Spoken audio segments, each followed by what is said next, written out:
Bath salts are synthetic drugs usually composed of a mix of the stimulants methadone and MDPV. The Controlled Substance Act designates both of these compounds as Schedule I drugs, with extremely high potentials for abuse.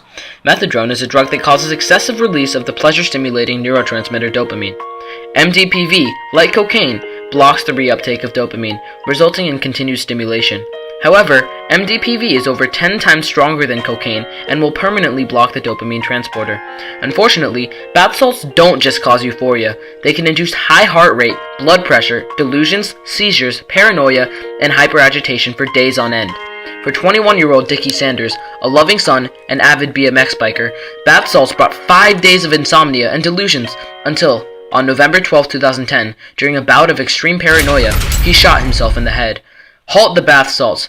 Visit recovery.org or call 1-888-249-7292 to find a local bath salts recovery program.